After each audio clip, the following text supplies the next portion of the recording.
Our oldest stories were never born in isolation.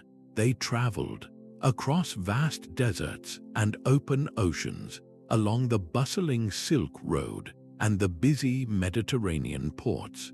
Myths moved on the currents of commerce and conversation. This is the story of the 24 trade winds of story, the hidden network of routes that carried not just silk and spices, but gods, heroes, and monsters between civilizations. By the end of this journey, you will see the entire map of human mythology as a single, interconnected web.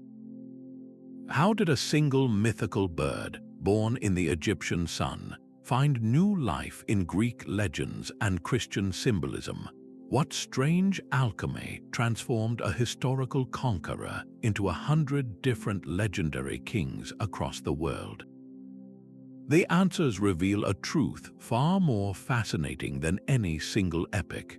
What story from your own culture might have a surprising ancestor from a distant land? These ancient routes, from the Silk Road to the Amber Road, functioned as the world's first internet, a physical network pulsing with data in the form of stories. Picture the caravans not just laden with silk and incense, but carrying invisible cargo. A merchant resting by a campfire in Persia might share a tale of a heroic prince, a story that would then be retold in a bazaar in India, subtly changing to fit the local gods. This is the essence of the 24 trade winds of story. It is not a literal count, but a symbolic framework for the major channels that carried narratives across continents. Think of them as the primary arteries of cultural exchange. On the incense route, the concept of a desert demon from Babylon could travel south and merge with the nature spirits of Arabia. Across the Indian Ocean, sailors on monsoon winds brought the legend of a flood from Mesopotamia to the shores of India, where it was woven into a new epic. This framework allows us to map the migration of myth. It transforms a confusing jumble of similar stories from around the world into a coherent system, showing us the paths our oldest ideas traveled. When we see a Greek hero displaying the superhuman strength of a Persian warrior, or a Chinese dragon sharing features with a water serpent from the Indus Valley, we are not seeing coincidence. We are witnessing the work of the trade winds. This is the first step to a breathtaking realization that our most cherished local legends are often citizens of the world, their passports stamped by countless cultures. A single caravan laden with silk and spices was also a vessel for the soul of a continent. This was the Silk Road, the most powerful of the 24 narrative winds, a river of dust and dreams connecting the imperial courts of China to the bustling markets of the Mediterranean. Its true cargo was intangible, a current of ideas flowing in both directions. From India, the profound Jataka tales, stories of the Buddha's past lives, journeyed eastward. They did not simply replace Chinese stories. Instead, they blended with them, their themes of compassion and rebirth subtly coloring local folklore and even enriching the mystical pursuits of Taoist immortals seeking eternal life. But the exchange was never one way. From the opposite direction came the powerful dualistic worldview of Persian Zoroastrianism, the eternal struggle between light and darkness, which would echo through later religious thought. And from the Central Asian steppes, whispers of shamanic practices, of journeys into the spirit world, were absorbed and transformed. A story arriving in a new land was like a seed carried by the wind. It could only grow if it found the right soil, adapting to local beliefs, heroes, and landscapes. The tale was not copied, it was reborn. This was not mere imitation, but a profound cultural alchemy, where commerce and conquest did not just move goods, but fused entire worlds of imagination. While the Silk Road carried stories over mountains and deserts, another great wind carried them across the waves. The Mediterranean Sea was not a barrier but a liquid highway, its bustling ports like Alexandria and Carthage humming with the voices of sailors and merchants. These ports were not just economic hubs but epicenters of myth, where stories were traded as readily as olive oil or papyrus. Phoenician traders, the master mariners of the ancient world, sailed from their coastal cities carrying more than just precious dyes. They carried tales of their powerful storm god, Baal, whose voice was the thunder. As these stories docked in Greek ports, the figure of Baal began to merge with the local king of the gods, Zeus. The concept traveled further, evolving once more into the Roman Jupiter. This was not a simple name change, but a deeper fusion of identities and powers, a divine blueprint being adapted to new cultural architecture. The hero Heracles provides an even clearer map of this maritime exchange. His famous 12 labors trace a route through the Mediterranean, and at key ports, his legend absorbed local heroes. In the Phoenician city of Tyre, he was fused with their own great hero, Melkart, a god of strength and the city's protector. Sailors would have shared these hybrid tales, creating a shared mythological vocabulary for the entire sea. This is why we find the same terrifying monsters guarding strategic straits, like the whirlpool of Charybdis and the many-headed Scylla. These were not independent inventions but shared nautical hazards, transformed into universal symbols of the sea's peril. The Mediterranean did not separate the beliefs of its surrounding cultures. It connected them, weaving a single, intricate tapestry of gods, heroes, and monsters from 100 different shores. Beyond the Mediterranean's blue waters lay a far more ancient maritime highway. The Indian Ocean was a stage for housed with their vast triangular sails, vessels that harnessed the very rhythm of the planet by riding the predictable monsoon winds. This was the third great trade wind of story, a network connecting the shores of India, Arabia, and the Swahili coast of East Africa. It was not merely a conduit for pepper and cinnamon, but a true crucible where entire worlds of mythology were melted down and reforged. Hindu epics, colossal narratives like the Ramayana, did not simply arrive in Southeast Asia as foreign curiosities. In Java, the story was absorbed and reborn as the Kakawin Ramayana, a version where the demon King Ravana's island fortress of Lanka was reimagined as a local Javanese landscape, populated with indigenous nature spirits woven directly into the epic's divine conflict. The hero Rama's journey became a Javanese journey, but the cultural current flowed both ways. Arabian sailors, whose tales of mysterious jinn and enchanted islands would one day crystallize into the adventures of Sinbad, were themselves drawing from a deep well of Indian and Persian story cycles. The magical creatures and perilous quests they described around the fire were not born in the desert alone. They were hybrids shaped by the strange and wonderful things merchants heard in the port cities of Gujarat or on the coasts of Persia.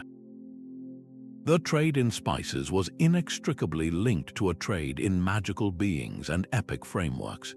A bag of black pepper carried with it the scent of a distant jungle and the whisper of a Rakshasa demon. A bundle of cinnamon bark might be tied with the story of a flying carpet. This created a unique mythological blend, one that felt both maritime in its scale and profoundly terrestrial in its deep connection to the local spirits of the lands where these stories finally came to rest. The silence of the Sahara was an illusion.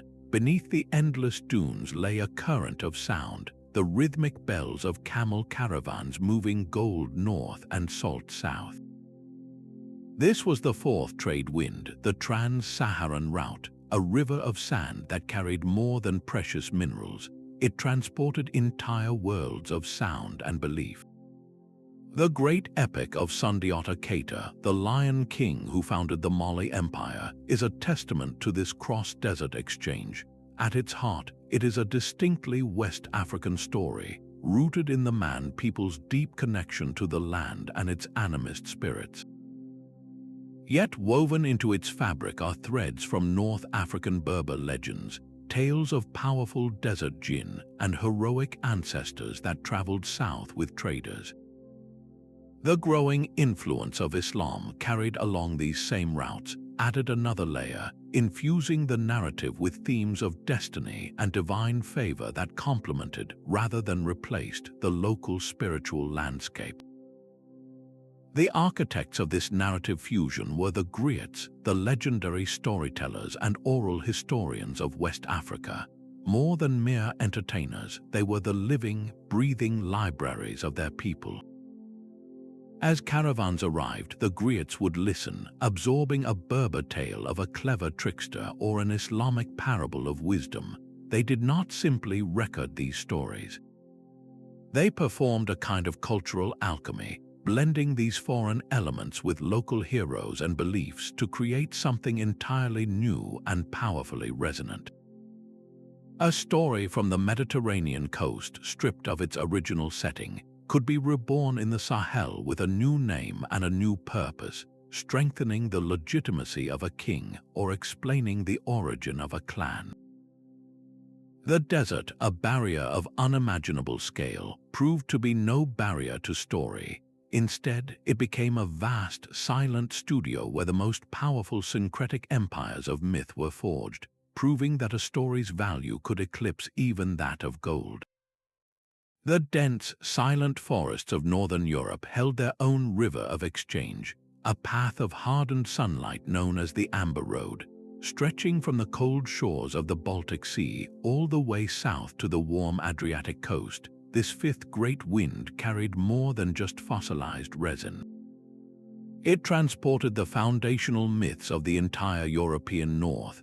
The amber itself, treasured as the petrified tears of gods or trapped sunlight, was a perfect metaphor for the stories that traveled with it, crystalline fragments of belief preserved and passed from hand to hand. Along this route, the terrifying image of the world serpent was honed and shared.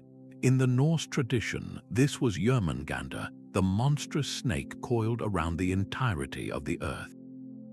But travel east along the Amber Road, and you find the Slavic Zme, a multi-headed dragon of immense power and cunning. These are not identical creatures, yet their shared role as colossal, chaotic serpents opposing cosmic order suggests a deep narrative current flowing through the northern woods, refined by the countless retellings around campfires at trading posts. This exchange went beyond monsters to the very architecture of the cosmos. The concept of a world tree, an axis mundi connecting the heavens, the earth, and the underworld, appears with remarkable consistency.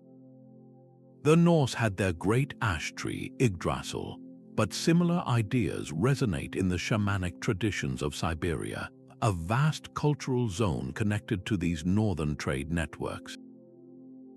This was not a single story being copied, but a powerful symbolic idea, a mental map of the universe that found fertile ground in every culture that understood the forest as a sacred, vertical space. The trade in amber, a substance believed to hold magical life force, was perfectly mirrored by the trade in stories about the gods who supposedly shed it. A piece of this golden stone moving south was a tangible piece of northern myth, and in return, the stories that traveled northward helped to shape the very pantheons we remember today. So how did this fusion actually work on the ground? The process was a kind of alchemy, a deliberate and creative translation of concepts far beyond language. When a story arrived in a new culture, it didn't land in a vacuum. It was met by local priests, storytellers, and thinkers who actively worked to make the foreign familiar. The most common tool was a practice the Romans called interpretatio, where they would encounter a new god and simply say, "Ah, this is just our own god Jupiter under a different name." This was not laziness, but a brilliant cognitive shortcut. It allowed a complex foreign deity to be instantly understood by mapping their powers and personality onto a well-established local figure. The Greek goddess of love, Aphrodite, sailing into Egypt, could seamlessly become identified with the ancient Egyptian goddess Isis, because both commanded domains of love, magic, and protection.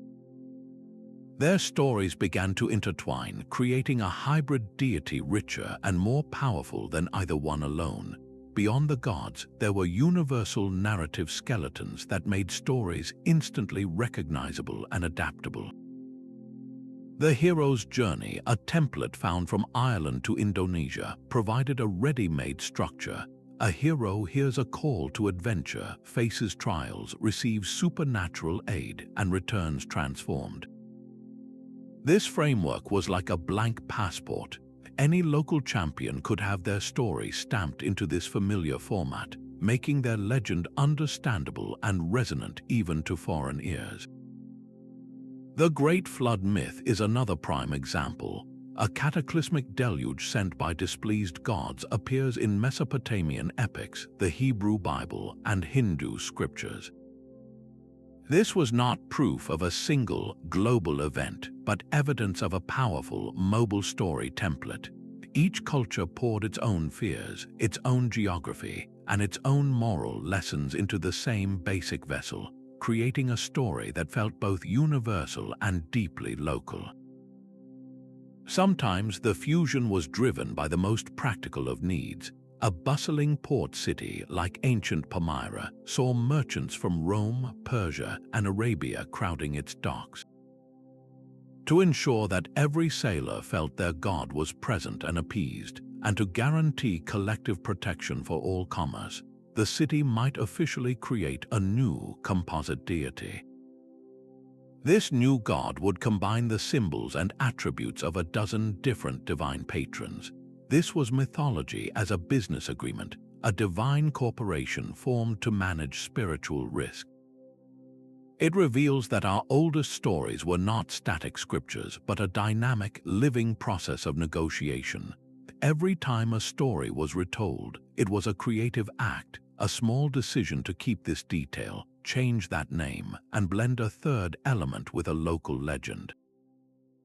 The myths we inherit are not fragile artifacts, but the robust and complex children of countless such meetings, a testament to the human mind's endless capacity to find connection in the strange and make it its own.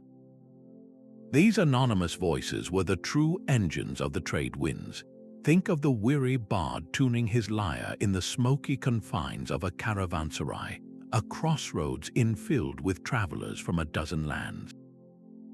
His audience is a mosaic of cultures, and to earn his supper, he must captivate them all. He might begin a tale of a hero battling a many-headed serpent, a story he first heard from a Persian merchant. But as he speaks, he sees the faces of his listeners. For the Egyptian trader, he emphasizes the beast's solar connection, making it a child of the sun god Ra. For the Greek sailor, he gives the monster the familiar hiss of the Hydra. The core story remains, but its details are tailored, its symbolism recalibrated to resonate with every ear in the room.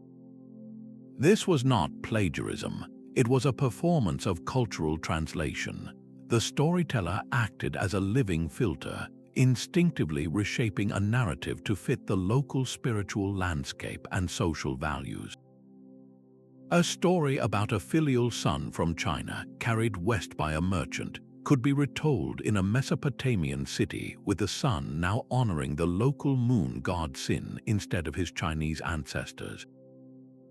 The universal theme of devotion remained, but its cultural costume was changed.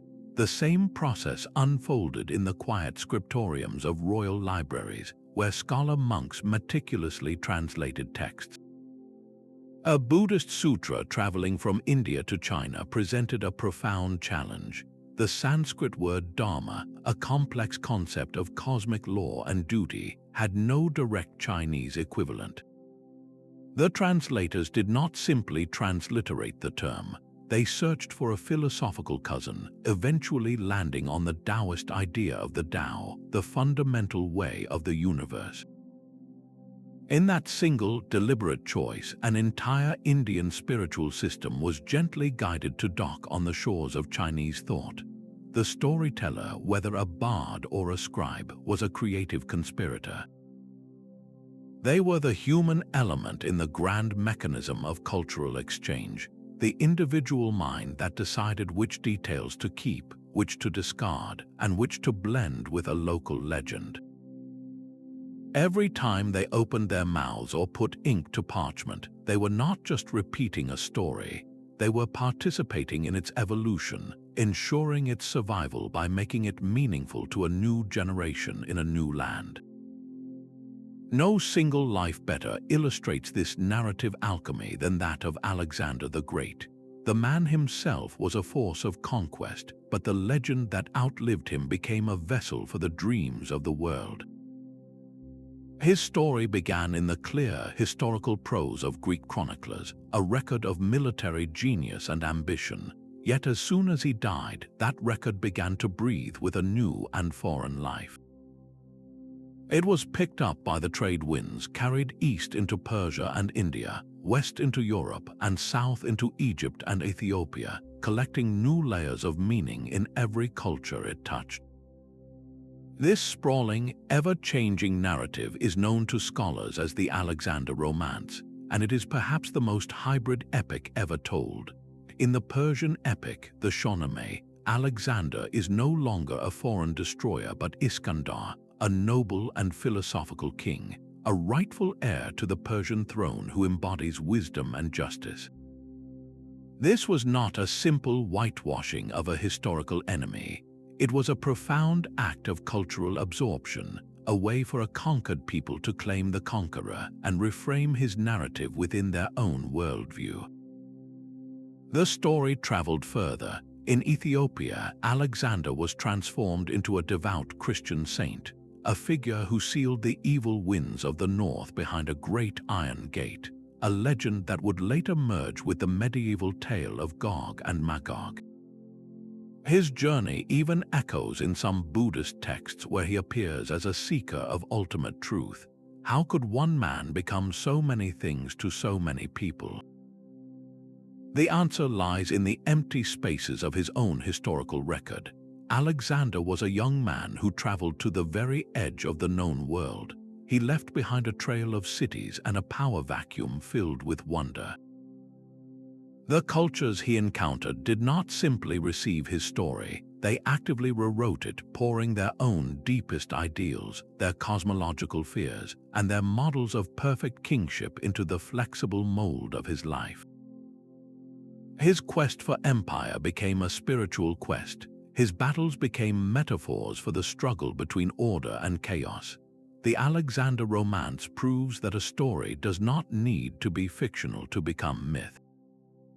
It only needs to be compelling enough to travel and flexible enough to become a home for 100 different truths. The story of the Phoenix is a perfect map of the trade winds in action. Its journey begins not in flame, but in the gentle dawn light over the Nile. The ancient Egyptians knew it as the Bennu, a heron-like bird sacred to the sun god Ra. It was a symbol of the sun itself, rising each morning, and of the annual flooding of the Nile that brought life back to the land. The Bennu represented cyclical renewal, the very heartbeat of the Egyptian world. This powerful idea did not stay confined to the riverbanks. Through trade with the Near East and the bustling ports of the Mediterranean, the concept of this solar rebirth bird traveled. It reached the ears of the Greek historian Herodotus, who recorded a description of it in the 5th century before the Common Era. He gave it the name we know today, the Phoenix, and noted its spectacular life cycle, though he framed it as a rare traveler from Arabia. In this translation from Egyptian myth to Greek natural history, the bird was already changing, its specific divine connections loosening to become a wonder of the natural world for a new audience. The Romans, inheritors of Greek culture, embraced the phoenix and amplified its symbolism. For them, living in a vast, eternal empire, the bird became a potent emblem of cyclical time and undying dominion. Its most famous Roman poet, Ovid, solidified the image of the bird building its own fragrant funeral pyre, consumed by flame only to be born again, young and renewed from its own ashes. This was the final, crucial evolution of the visual motif, a powerful metaphor that was now perfectly poised for its greatest transformation. Early Christian scholars and artists, living within the Roman Empire and steeped in its imagery, saw in the phoenix something astonishing. Here was a pagan symbol that perfectly illustrated their own core belief, the resurrection of Jesus Christ and the promise of eternal life for the faithful. They adopted the myth wholeheartedly, and the phoenix began to appear in Christian catacomb art and in bestiaries, not as a symbol of the sun or the empire, but as a direct representation of Christ's triumph over death. A single mythical creature had completed an epic voyage. It started as an Egyptian heron god of the sun, was documented as a Greek curiosity, refined into a Roman symbol of renewal, and finally sanctified as a Christian emblem of resurrection. Its core idea, that of life emerging from death, remained constant, but its meaning was utterly transformed to serve the philosophical needs of each culture it touched. The phoenix did not just carry its own story on the trade winds, it carried a blank space, a potent symbolic vacancy that every civilization it encountered felt compelled to fill with its own most profound truths. These fused cosmologies gave people a new map of the universe, one far grander than any single culture could have drawn alone.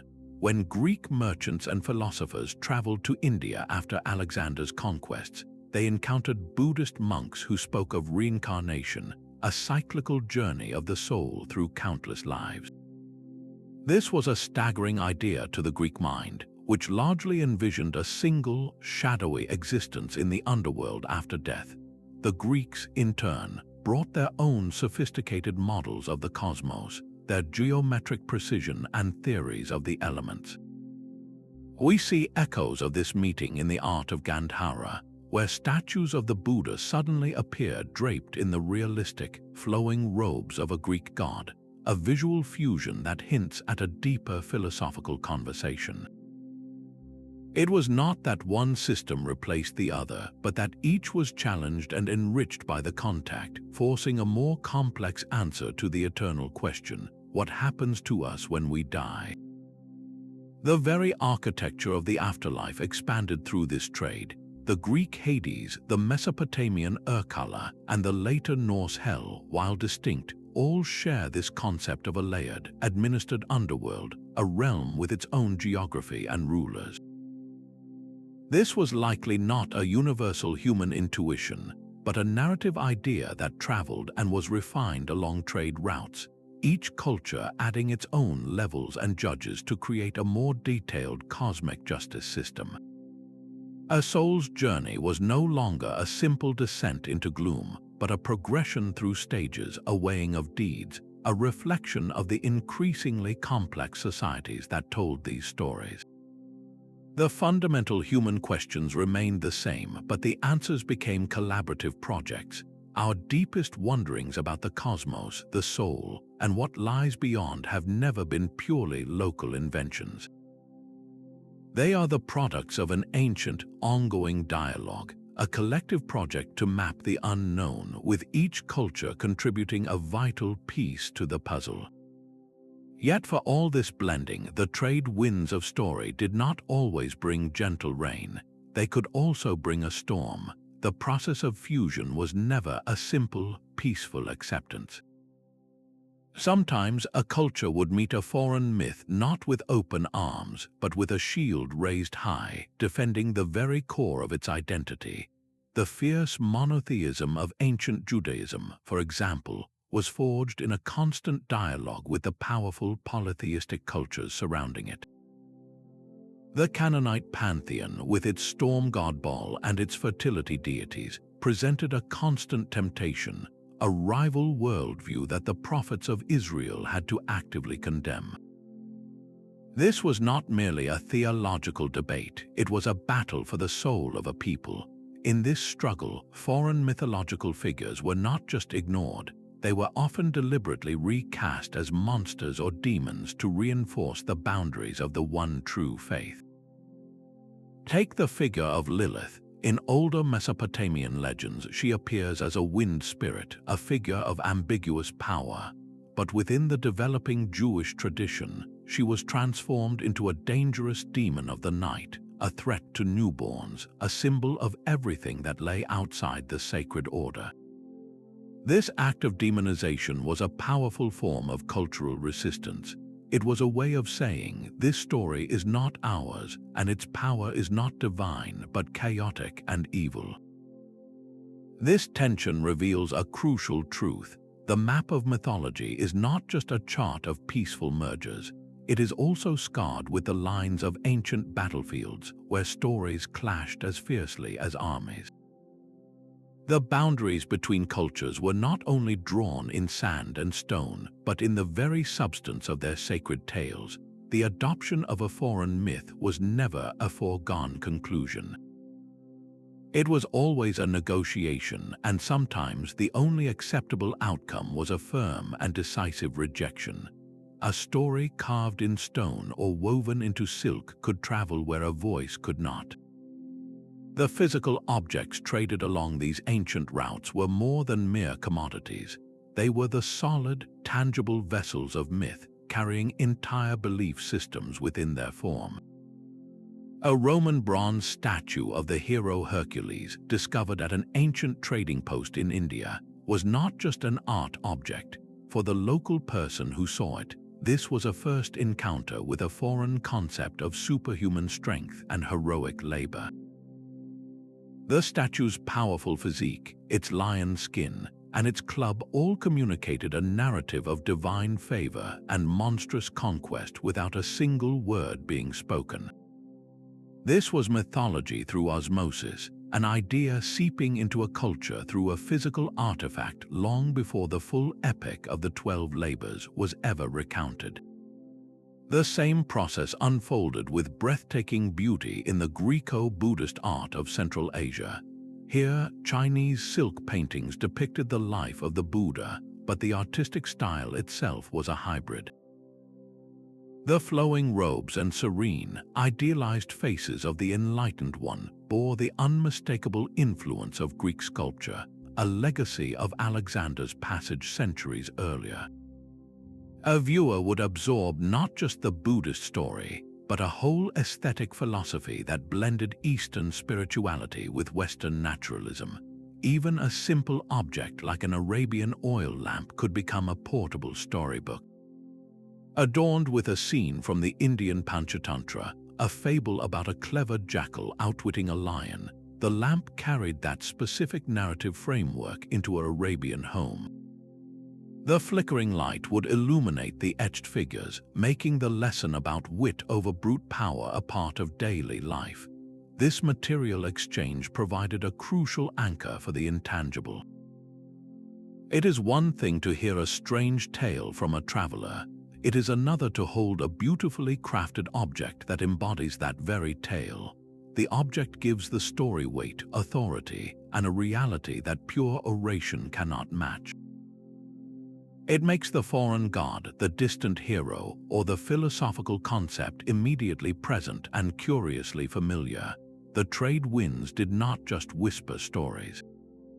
They built them into the very furniture of the ancient world, ensuring these hybrid epics were not only heard but seen, touched, and remembered. The very words we use to speak of the fantastic are themselves artifacts of these ancient journeys. Language is a living archive, and etymology, the study of word origins, acts as a powerful tracer for the migration of myth. Consider the word magic. It sounds universal, but its lineage leads us directly back to the Zoroastrian priestly caste of ancient Persia, the Magi, to the Greeks, the rituals and wisdom of these Persian holy men seemed so wondrous and inexplicable that they named the entire concept of supernatural power after them, magic. A whole domain of human experience was christened with the name of a foreign priestly class, a permanent linguistic monument to a moment of cultural encounter. The names of the gods themselves carry these hidden passports. The Greek goddess of love, Aphrodite, bears a name that has long puzzled scholars. Some of the most compelling theories suggest it is not a native Greek word at all, but a borrowing from the East. It may derive from the Phoenician goddess Astarte, or even further back from the Mesopotamian Ishtar, both powerful deities of love, war, and fertility. As the concept of this divine figure traveled west on Phoenician ships, her name likely traveled with her, being shaped and softened by the Greek tongue until Aphrodite emerged. This is more than a simple name change. It is linguistic proof of the fusion of goddesses, a paper trail for the syncretic process we have been following. We can trace the monster as well. The word dragon enters English through Old French, which borrowed it from the Latin Draco, which in turn came from the Greek drakon. But the journey likely began even earlier, perhaps with a Proto-Indo-European root meaning to see, a reference to the creature's deadly gaze. This single word, now so familiar, has crossed countless borders, its meaning crystallizing around a fearsome, serpentine beast as it moved from campfire to campfire, from one language to the next. These are not isolated examples, they form a pattern. By mapping the movement of words for divine beings, mythical creatures, and magical practices, linguists can actually chart the invisible routes of the trade winds of story. The soft power of narrative exchange left behind a hard, empirical trail etched directly into our dictionaries. Every time we speak of magic or call a goddess by her name, we are, often without knowing it, reciting a fragment of a hybrid epic written not in ink but in the very sounds of human speech. A vast empire does more than just redraw the map. It builds a highway for the soul. While the slow, persistent currents of trade carried stories between cultures, the rise of great empires acted as a sudden, powerful tide, forcibly mingling entire oceans of belief. The Hellenistic kingdoms that fractured from Alexander's conquests, the sprawling Roman Empire, and later the vast Islamic caliphates did not just move armies and administrators.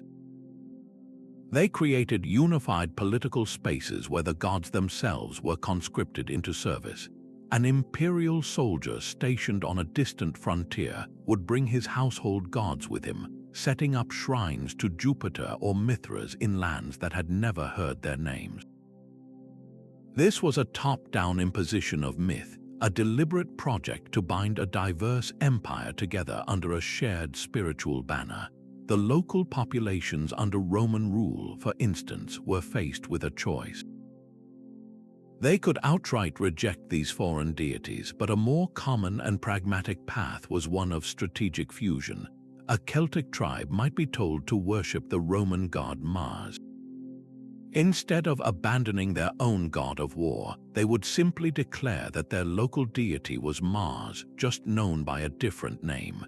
They would then blend the attributes, creating a new, hybrid god who carried the spear of Mars but possessed the wild, forest-dwelling spirit of their original protector.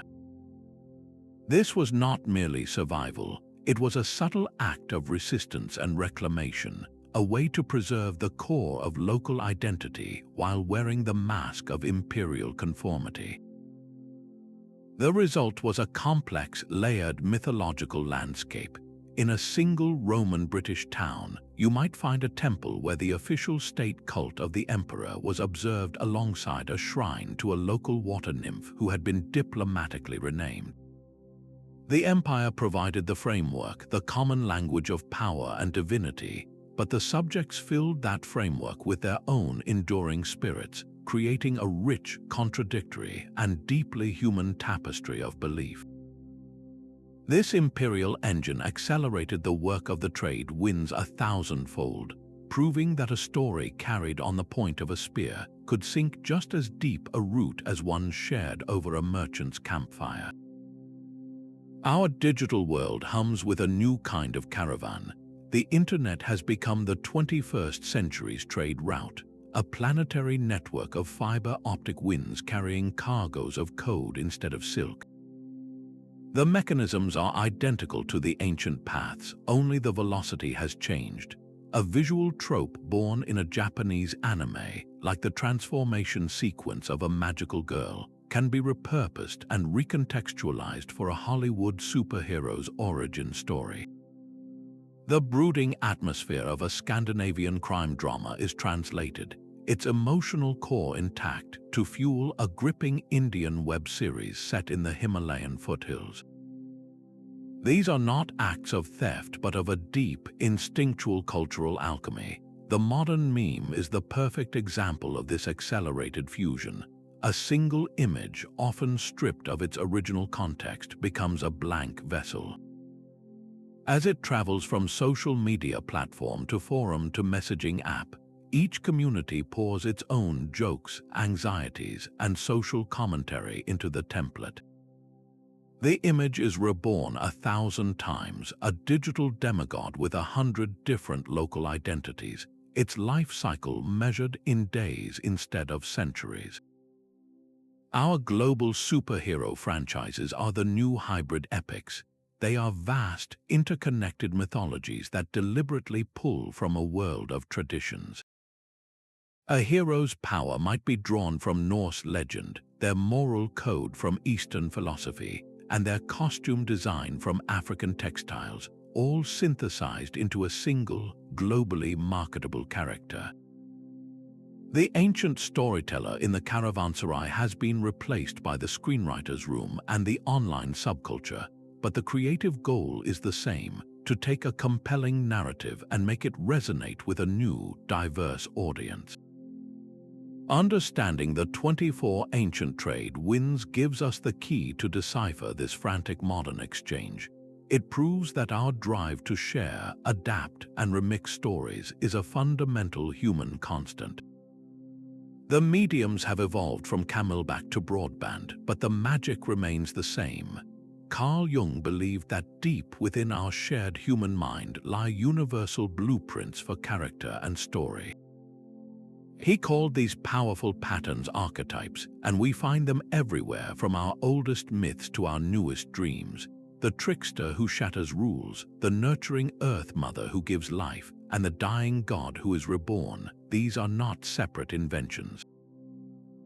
They are fundamental human scripts. The 24 trade winds of story did not create these archetypes, but they did provide the global network for their countless local expressions to meet and merge. A specific story about a trickster, like the Ashanti spider god Anansi from West Africa, could be carried on slave ships and trade vessels to the Caribbean. There, his clever, shape-shifting nature, a classic trickster trait, resonated with enslaved Africans who saw in his cunning a model for surviving oppression.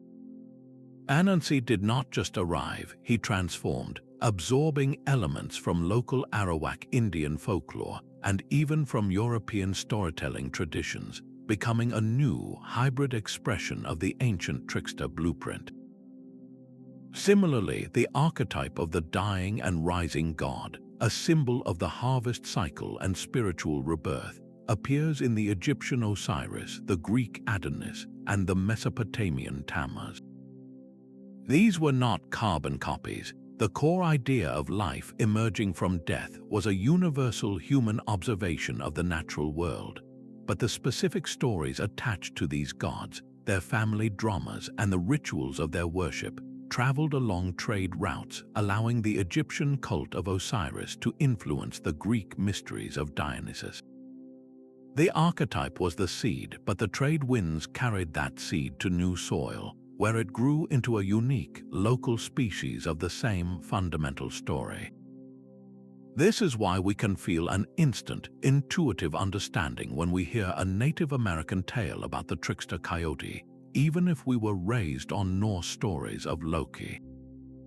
We are not just recognizing a character, we are recognizing a part of ourselves, a psychological pattern given flesh and bone through the endless, creative collaboration of human culture. The archetypes are the universal language, and the trade winds were the conversation that allowed that language to be spoken in 1,000 different, beautiful dialects. But the trade winds carried more than just gods and heroes. They also transported our deepest fears. The same routes that spread tales of divine favor and heroic rescue became conduits for a darker, more primal cargo, the shared nightmares of humanity. Consider the vampire. Its modern form is a creature of Gothic fiction, but its ancient breath first stirred in the soil of Slavic folklore. There, it was often a bloated, ruddy-faced revenant, a restless corpse returning to torment its family. As this concept traveled the Balkan trade routes, mingling with Orthodox Christian beliefs about excommunication and the unclean dead, it transformed. It grew pale and gaunt, a creature of aristocratic bearing and unnatural hunger. This refined monster then sailed west on the pages of 19th-century novels, becoming the global icon we know today. This was not a single culture's invention, but a collaborative project in terror. A similar horror stalked the ancient Mediterranean. The Greek Lamia was a queen transformed by grief and rage into a child-devouring demon. Her story finds a terrifying echo in the Mesopotamian Lamashtu, a lion-headed she-demon who also preyed on infants and mothers. It is difficult to believe these two figures emerged in isolation. The image of the predatory female demon, a personification of the very real dangers of childbirth and infant mortality, likely traveled the land bridges between these cultures, each retelling adding new layers of dread. These monsters were not mere entertainment. They gave a name and a form to the invisible threats that haunted every society, from disease and sudden death to the unexplainable malice that could strike a household. The trade winds allowed cultures to collectively give shape to their anxieties, to build a shared vocabulary of the terrible. When a merchant whispered of a blood-drinking strigoi from the Carpathian forests, or a sailor recounted a tale of a serpent woman luring men to their doom, they were not just sharing stories. They were participating in a vast, unconscious project to map the shadowy corners of the human psyche, proving that our need to understand the dark is just as powerful as our desire to reach for the light. This brilliant web of interconnected stories has a shadow side. For every great trade wind like the Silk Road or the Amber Road, there were 100 forgotten breezes. For every hybrid epic that spread across continents, countless local tales were simply absorbed, silenced, or erased by the tide of a more dominant narrative. The grand synthesis we admire was often an asymmetric process. The stories that survived and fused were typically those carried by the most powerful cultures, the ones with written languages, vast empires, and far-reaching merchant fleets. They were the stories of the winners, but what of the whispers lost in the wind? Consider the small island communities scattered across the vast Pacific. Their great ocean-going canoes created their own intricate trade winds, weaving a web of connection between islands separated by unimaginable distances. They exchanged shells, tools, and undoubtedly stories.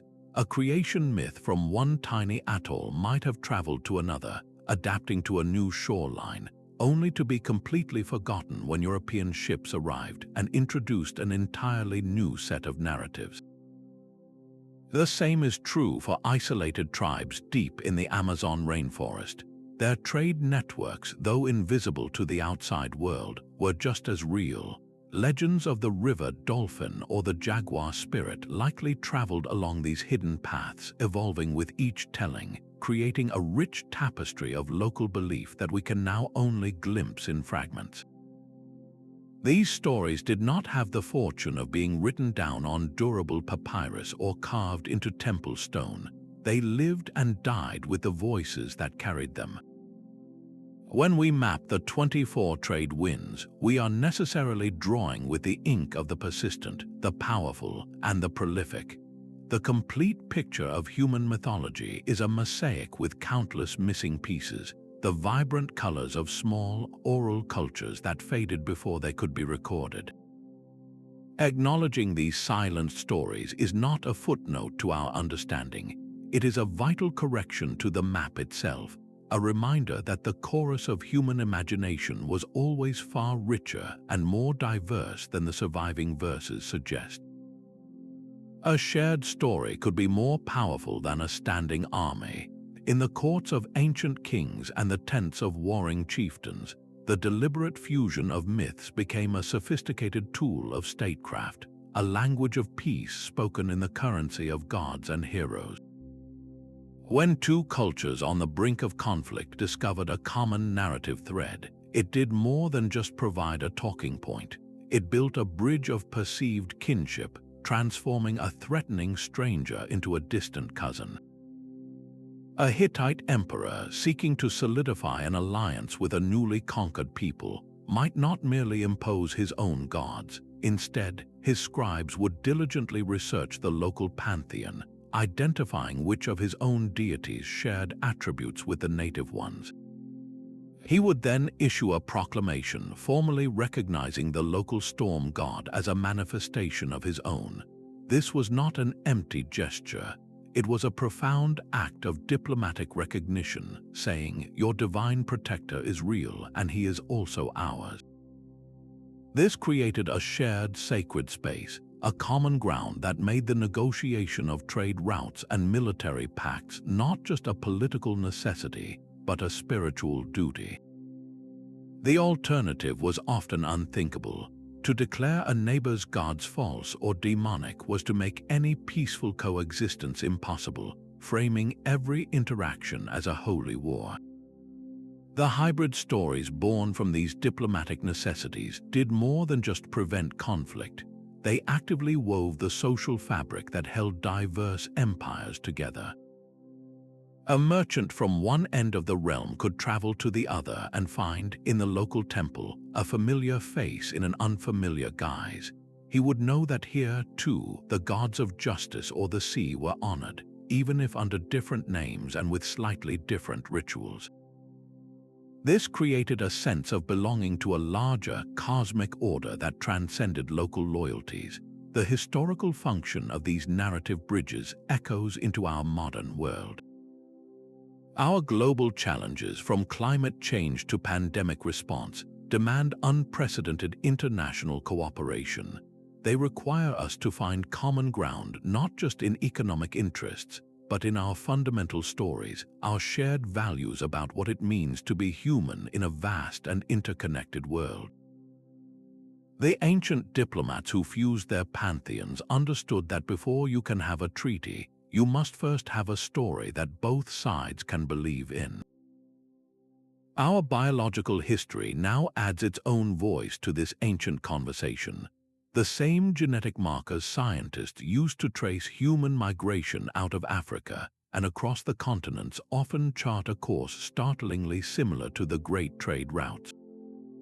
Specific sequences on the Y chromosome, known as haplotypes, create a map of paternal lineages that stretches back tens of thousands of years.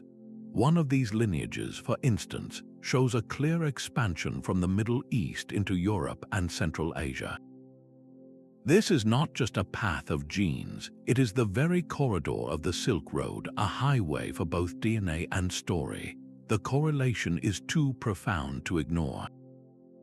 The same population movements that carried a particular genetic signature into new lands were also carrying the people who sat around those campfires, who whispered those tales to their children. They were a single package, the biological and the narrative traveling together.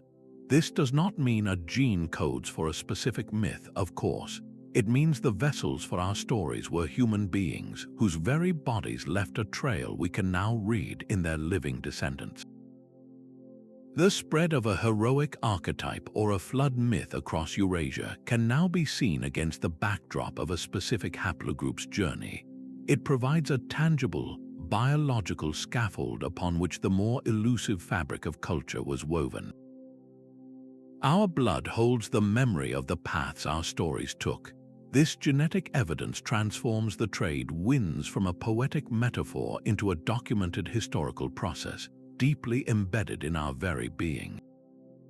The epic of humanity is not written in two separate books, one of biology and one of culture. It is a single, magnificent volume, and we are only now learning how to read its interconnected pages. That same ancient alchemy now animates our cinema screens. Hollywood and the global entertainment industry are the modern caravanserais, where creators intentionally weave threads from the world's mythological tapestry into new blockbuster epics. A film like Mona provides a perfect map of this process. It is not simply a cartoon set in Polynesia. It is a deliberate fusion, taking authentic local stories of the demigod Maui and the profound cultural knowledge of wayfinding and structuring them within the universal skeleton of the hero's journey. This allows a viewer from any background to connect with Mona's call to adventure and her quest for identity, while simultaneously being immersed in the specific, vibrant mythology of the Pacific Islands. The story travels because it is built to travel, its local soul wrapped in a globally understood narrative language. The phenomenon scales to the level of a modern cinematic pantheon. Marvel's Black Panther creates the nation of Wakanda by performing a breathtaking act of cultural synthesis known as Afrofuturism. It draws from 100 different African traditions, from the martial styles of the Maasai to the architecture of Southern Africa, and merges them with advanced technology and the classic superhero origin story. T'Challa is both a very specific kind of king, grappling with the legacy of his father, and a universal archetype of the hero torn between duty and personal desire. The film's creators acted like the griots of old, gathering scattered narrative elements and forging them into a new, coherent, and powerful epic for a global audience. These are not isolated examples, they signal a fundamental shift. Today's screenwriters and directors are the new storytellers on the digital Silk Road, consciously studying the 24 ancient winds. They understand that the most resonant stories are no longer pure but hybrid. They intentionally draw from Greek tragedy, Japanese folklore, Norse prophecy, and Mesoamerican creation myths, mixing them into a narrative alloy that feels both fresh and timeless. The principles that guided a myth across the Sahara 1,000 years ago are the very same ones guiding a streaming series into 100 million homes tonight. Our hunger for stories that are both familiar and novel has not changed, only the speed and scale of their delivery. The trade winds are still blowing, and they are now encoded in light. That Greek god holding an Egyptian ankh or that flood story from a landlocked desert, these are the clues. To become a myth detective, you must first learn to spot the anomalies. When a deity possesses an attribute that feels foreign to their established character, you are likely seeing the remnant of a forgotten fusion. Why does the Norse god Odin, a figure of war and poetry, share such a deep, shamanic connection with the bear, an animal more central to Siberian and Native American traditions? This is not a random detail. It is a narrative scar, evidence of a story that crossed the tundra and was stitched into the Norse pantheon long ago. The same instinct applies to entire story patterns. If you hear a tale from Japan about a fisherman who visits a magical underwater palace and returns to find centuries have passed, and it sounds strikingly similar to an old Irish legend of a man lured to a fairy mound, your detective alarm should sound. These parallel plots are rarely coincidences. They are the ghosts of a shared narrative ancestor, a story that traveled the ancient world, adapting to local shores and forests. Your next tool is historical context. A shared myth between two cultures is far more compelling if you can trace a physical route between them. If you notice similarities between a Mayan creation story and one from ancient India, the connection seems baffling until you remember the vast, unknown sea voyages that might have occurred across the Pacific. The trade in spices, silk, or amber provides the plausible corridor for the story's journey. Research is key. When you find a myth with multiple, conflicting versions within the same culture, you are looking at the seams of its hybrid origin. The various contradictory tales surrounding the Egyptian god Set, for instance, his role shifting from a necessary force of chaos to a purely evil villain, suggest his legend absorbed and struggled with foreign influences over centuries, perhaps from competing desert tribes or neighboring kingdoms. Each version is a layer of paint on a palimpsest, each telling a clue to a different point of origin. Ultimately, becoming a myth detective transforms you from a passive listener into an active participant in an ancient, global conversation. Every time you question why a dragon in one culture hoards gold while in another it controls the rains, you are peeling back the layers of human history. You are not devaluing the story by pulling it apart. You are appreciating the immense collaborative effort that went into its creation. The next time you hear a legend, ask yourself what pieces feel native to the soil, and which ones carry the scent of a distant ocean or the dust of a foreign desert. The story you hold is a mosaic, and every strange, beautiful, or contradictory tile is a passport stamp from its incredible journey across the world. The 24 trade winds of story are the living architecture of our collective imagination. They are not relics of a distant past, but the fundamental engine that built our shared narrative heritage, a process as vital and ongoing today as it was when the first caravan left for a distant horizon. From the dusty arteries of the Silk Road to the glowing pathways of our information superhighway, the human impulse to connect, to share, and to create through story remains our most enduring constant. This journey through the world's hybrid epics teaches us a profound and beautiful truth that no culture is an island. Our identities, our deepest beliefs, and our most cherished legends are not pure and isolated, but are beautifully and complexly intertwined, each one a testament to countless meetings, conversations, and acts of creative courage. As you step away from this exploration, try to see the world's myths not as a collection of separate, isolated treasures, but as a single, flowing river of human imagination. Each story you know, from the Epic of Gilgamesh to the adventures of the heroes in your favorite film, is a tributary fed by this vast, ancient, and endlessly creative current. If this journey has expanded your view of what a story can be, we would love to hear from you. Share your favorite hybrid myth in the comments below and subscribe for more deep dives into the world of mythology.